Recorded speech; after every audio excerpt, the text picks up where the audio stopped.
Hey everybody, bringing you another installment of our week in review series, in which I look at the training of some of our Juggernaut powerlifters, Chadley's Angels, if you will, Marisa Inda and Kristen Dunsmore. Marisa is in week 4 of her first block of training towards IPF Worlds, so this is her final week before a deload, and you can see we're gonna push the volume pretty hard.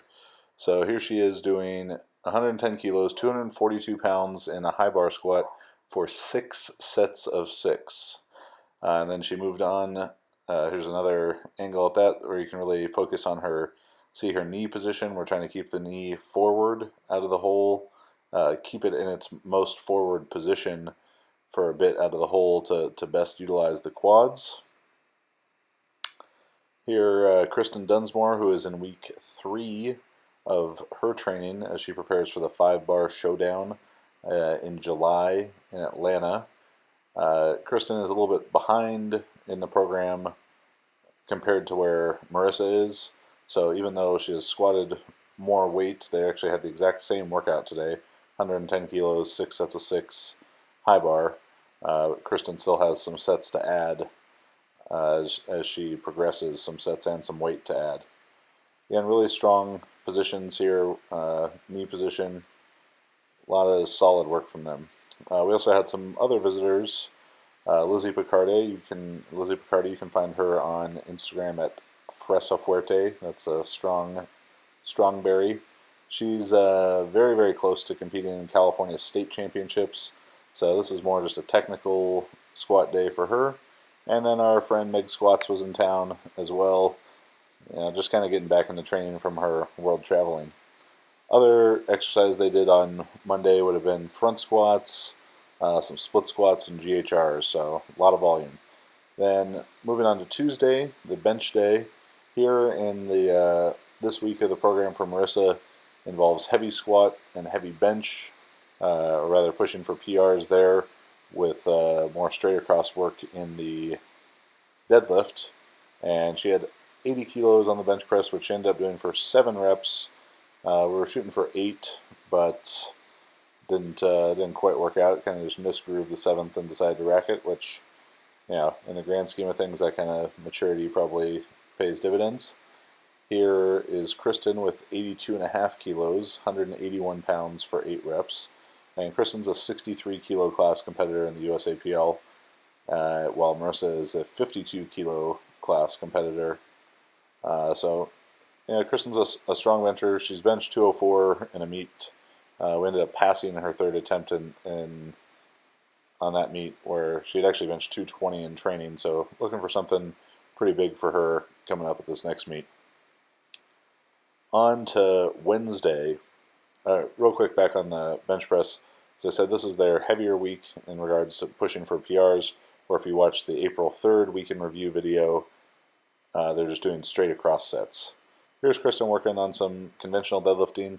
She had a long time off of hard training, almost 2.5 years away from competing because of back injuries, and was previously a conventional deadlifter, but now will pull sumo in competition, really just using the conventional to build up the sumo, which I think is a very important strategy.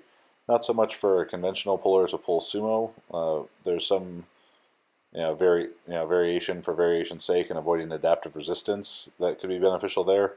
But as far as building strength, sumo pullers should probably spend the first maybe half of their training cycle mixing in quite a bit of conventional to build up back and hamstring strength.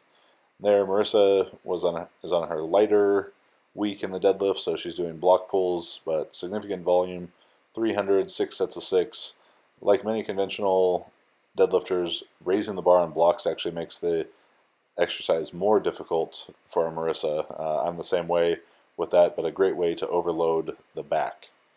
Here is an extra bench day for Kristen. She also benches on Thursday, a lower intensity day. You can see here doing some feet up spoto presses. So that's with no arch, which is pretty surprising because according to Instagram, girls can only bench press any weight because of the arch.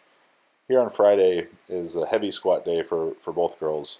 So Marisa would go up and take a top single first. That's 137 kilos, 303 pounds.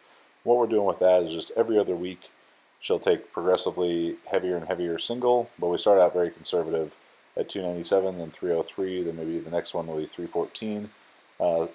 Just to stay in touch with the heavy weights, help her build confidence.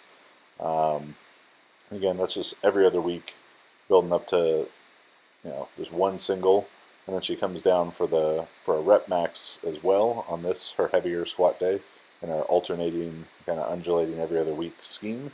And she hit a PR here, 127.5 kilos, 281 pounds for 6 reps, beating her previous PR of 275 for 6. This is also the heavier squat day for Kristen. She also hit a PR. And Kristen's plan is currently on a 5-week training cycle. She'll bench and squat for rep PRs in weeks 1, 3, and 5. Deadlift for rep PRs in weeks 2 and 4. So this week 3 for her is the heavier squat week.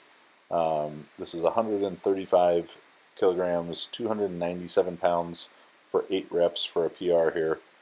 Kristen's best meet squat is 347 kilos, so 157.5 kilos, 347 pounds, and she's done 357 pounds for a double in training. So very, very strong squatter. Look for probably a new American record at her next meet. After that, the girls had a couple back down sets, which of course are awful, but Mike Tashir has a great line in regards to back down sets, that every back down set is like a deposit towards a future PR. So even though they suck, you still got to do them. And then we'll just end the video on a nice view here of Marisa doing some box deads. And box deads are a great way to add extra volume into the deadlift. So they had their primary deadlift workout on Wednesday, where you saw Kristen doing conventional pulling, Marisa doing the block pulling. And then this is just a secondary deadlift day after the squats on Friday, doing some block pulls, which are my favorite exercise for probably a favorite deadlift variation. You can see Marisa doing them in a way without fully locking out and without touching the ground to keep constant tension on the hamstrings. They'll follow this up with a secondary bench workout on Saturdays, which is going to be incline press or incline bench along with some dumbbell pressing and accessory work.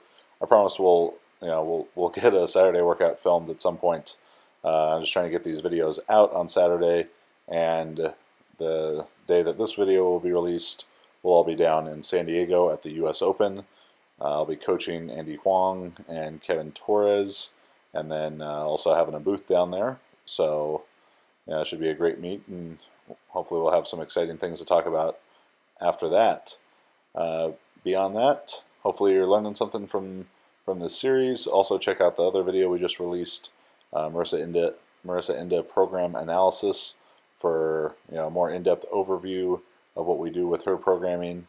And keep following along with this series as the girls approach their meets, and we enter strength phase and peaking, and see how the whole process works, and then see it all manifest itself on the platform.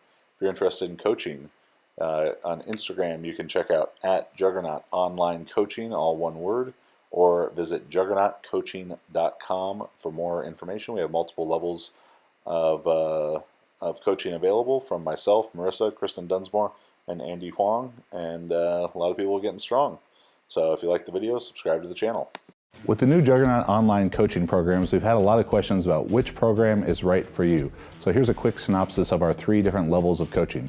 First, club programming. Club programming is great if you're just looking to add some more structure, some expert design to your strength training for powerlifting or weightlifting, but probably not the best decision if you're looking to compete in one of the other sports, or if you have a specific competition date in mind, as just more general continuous programming. Team programming is our favorite option. Team programming gives you programming tailored to your size, strength, gender, experience, and goals, control over the timing of the training relative to your competition, and access to our team of coaches for video review. One-on-one programming is going to be your best bet if you need very personalized attention based on a unique competition schedule, injury history, or if you're just looking to make sure that everything is built as specifically as possible to you. So we have 3 different levels of programming, and one of them is definitely going to be a great fit for you to help you improve in powerlifting or weightlifting.